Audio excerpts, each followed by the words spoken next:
Supreme കോടതി chief justice BR. ഗവായിയുടെ മുഖത്ത് തുപ്പണമെന്നും അദ്ദേഹത്തിന്റെ വാഹനം തടയണമെന്നും ആഹ്വാനം ചെയ്യുകയാണ് ആർ.എസ്.എസ്. സൈദ്ധാന്തികനായ ടി.ജി. മോഹൻദാസ്. ഖജുരാഹോ ക്ഷേത്രത്തിൽ മഹാവിഷ്ണുവിന്റെ വിഗ്രഹം നവീകരിക്കണമെന്ന ഹർജി തള്ളിയുള്ള ചീഫ് ജസ്റ്റിസിന്റെ പരാമർശത്തിന് പിന്നാലെയാണ് ടി.ജി. മോഹൻദാസിന്റെ വിദ്വേഷ പരാമർശം. സുപ്രീം കോടതിയിൽ ചീഫ് ജസ്റ്റിസിന് നേരെ അഭിഭാഷകനായ രാകേഷ് കിഷോർ ഷൂ എറിയാൻ ശ്രമിച്ച സംഭവത്തിന് ദിവസങ്ങൾക്ക് മുമ്പ്, അതായത് സെപ്റ്റംബർ 30-നാണ് പത്രിക എന്ന തന്റെ യൂട്യൂബ് ചാനലിലൂടെ ടി.ജി. മോഹൻദാസ് വിവാദ പ്രസ്താവനയുമായി രംഗത്ത് വന്നത്. ഗവായിക്ക് ദൈവം കൊടുത്തു എന്ന തലക്കെട്ടിലാണ് ഇയാൾ വീഡിയോ ചെയ്തിരിക്കുന്നത്. ഒരു ചീഫ് ജസ്റ്റിസിന്റെ മുഖത്ത് തുപ്പിയാൽ ഏറിയാൽ 6 മാസത്തെ ശിക്ഷയെ കിട്ടൂ, എന്നിട്ടും ഒരു ഹിന്ദു പോലും അതിന് തയ്യാറായില്ലെന്നും ടി.ജി. മോഹൻദാസ് പറയുന്നു. അയാളുടെ വണ്ടി തടഞ്ഞു നിർത്തിയാലും കാര്യമായ ശിക്ഷയൊന്നും കിട്ടില്ല.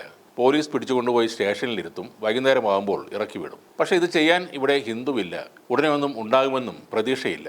എല്ലാ മതങ്ങളോടും ബഹുമാനമാണെന്നാണ് ഗവായ് പറയുന്നത്. അയാളോട് അക്കാര്യം ആരും ചോദിച്ചില്ല. നിങ്ങൾ മഹാവിഷ്ണുവിനെ പുച്ഛിച്ചും പരിഹസിച്ചും സംസാരിച്ചു, ആ തെറ്റ് സമ്മതിക്കണം. ഇതാണ് ടി.ജി. മോഹൻദാസ് ആവശ്യപ്പെടുന്നത്. ബി.ആർ. ഗവായിയെ ബഹുമാനിച്ചില്ലെങ്കിൽ ഹിന്ദുമതത്തിനോ സമൂഹത്തിനോ ഒരു ചുക്കും സംഭവിക്കാൻ പോകുന്നില്ലെന്ന് പറയുകയാണ് ടി.ജി. മോഹൻദാസ്. ചീഫ് ജസ്റ്റിസ് ആയതുകൊണ്ട് ആ കസേരയോട് മാന്യത കാണിച്ച് ഇതുപോലുള്ള വിടുവായുത്തം പറയാതിരിക്കണമായിരുന്നു എന്നും മോഹൻദാസ് ആവശ്യപ്പെടുന്നു. അറിയാതെ വായിൽ നിന്ന് വീണുപോയതാണെങ്കിൽ അത് പിൻവലിക്കാനും മാപ്പ് പറയാനും തയ്യാറാകണമായിരുന്നെന്നും നിങ്ങളുടെ ബഹുമാനവും തേങ്ങയും ഒന്നും ഇവിടെ വേണ്ടെന്നും ടി.ജി. മോഹൻദാസ് ആ വീഡിയോയിൽ പറയുന്നുണ്ട്.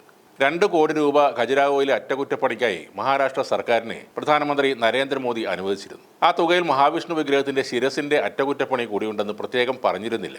ടൂറിസം ആവശ്യത്തിന്റെ ഭാഗമായി കൊടുത്ത പൈസയാണത്. എന്നാൽ ഖജുരാഹോയിലാണെന്ന് പറഞ്ഞതോടെ ഗവായ് അതിൽ ഇടപെട്ടു. അദ്ദേഹം അതിനെ എതിർത്തതോടെ സോഷ്യൽ മീഡിയയിൽ ഒരുപാട് ഹിന്ദുക്കൾ പ്രതികരിച്ചു. വാസ്തവത്തിൽ അത് പോരാ എന്നാണ് എൻ്റെ അഭിപ്രായം. ബി.ആർ. ഗവായ് ഇറങ്ങി വരുമ്പോൾ ഒരാൾ മുഖത്ത് തുപ്പുന്നു. ഇന്ത്യൻ ചീഫ് ജസ്റ്റിസിന്റെ മുഖത്ത് തുപ്പിയാൽ ഏറിയാൽ 6 മാസമേ ശിക്ഷ കിട്ടൂ. ഒരു ഹിന്ദു പോലും അതിന് തയ്യാറായില്ലല്ലോ. അദ്ദേഹം ഇറങ്ങി വരുന്ന ആരെങ്കിലും വണ്ടി തടഞ്ഞു നിർത്തണം. ഒരു 4 പേർ മതി അതിന് കാര്യമായ ശിക്ഷ കിട്ടില്ല. പക്ഷേ ഇതൊന്നും ചെയ്യാൻ ഇവിടെ ഹിന്ദുക്കളില്ല. അടുത്തെങ്ങും അങ്ങനെ ഉണ്ടാകുമെന്നും തോന്നുന്നില്ല. പക്ഷേ സോഷ്യൽ മീഡിയയിൽ ഹിന്ദുക്കൾ രംഗത്തിറങ്ങുകയും ബി.ആർ. ഗവായിയെ അറഞ്ചം പുറഞ്ചം ട്രോൾ ചെയ്യുകയും ചെയ്യുന്നുണ്ട്. അതേ തുടർന്ന് ബി.ആർ. ഗവായ് രാഷ്ട്രപതി ദ്രൗപദി മുർമുവിനെ പോയി കണ്ടിരുന്നു. അതിന്റെ ഫോട്ടോ പുറത്തു വന്നതോടെ ആ ഫോട്ടോ സൂം ചെയ്ത് ഗവായ് ഇട്ട ഷൂവിനെ 80,000 രൂപ വരെ വില വരുമെന്ന് സോഷ്യൽ മീഡിയ കണ്ടെത്തുകയും ചെയ്തു. 80,000 രൂപയുടെ ഷൂട്ടാണോ ചീഫ് ജസ്റ്റിസ് നടക്കുന്നതെന്ന് ചോദിച്ചപ്പോൾ ബി.ആർ. ഗവായ് വല്ലാതെ വിഷമിക്കുകയും ചെയ്തു. കോടതിയിൽ ഗവായ് പറഞ്ഞത് ഞാൻ പറഞ്ഞതിനെ സന്ദർഭത്തിൽ നിന്നും അടർത്തിയെടുത്ത് സോഷ്യൽ മീഡിയ വേട്ടയാടുന്നു എന്നാണ്. എന്നാൽ അതല്ല സത്യം. നിങ്ങൾ മഹാവിഷ്ണുവിനെ പുച്ഛിച്ചും പരിഹസിച്ചും സംസാരിച്ചു എന്നത് സത്യമാണ്. നിങ്ങൾ ആ തെറ്റ് സമ്മതിക്കണം. ഇതാണ് ടി.ജി. മോഹൻദാസ് തന്റെ വീഡിയോയിലൂടെ പറയുന്നത്. ജാവേരി ക്ഷേത്രത്തിലെ കേടുപാടുകൾ സംഭവിച്ച 7 അടി ഉയരമുള്ള വിഷ്ണു വിഗ്രഹം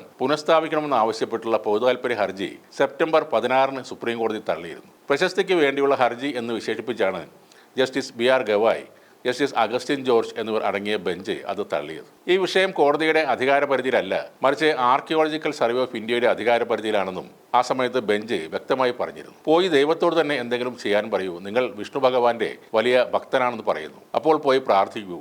ഇതൊരു പുരാവസ്തു സ്ഥലമാണ്. ASI ആണ് അനുമതി നൽകേണ്ടത്. ക്ഷമിക്കണം എന്നാണ് ചീഫ് ജസ്റ്റിസ് ഗവായ് ഹർജിക്കാരനോട് പറഞ്ഞത്. അദ്ദേഹത്തിന്റെ ഈ വാക്കുകളാണ് തീവ്ര ഹിന്ദുത്വ വിശ്വാസികളെ ചൊടിപ്പിച്ചത്. അങ്ങനെയാണ് രാകേഷ് കിഷോർ എന്നയാൾ ജസ്റ്റിസിന് നേരെ ഷൂ എറിയാൻ ശ്രമിച്ചത്.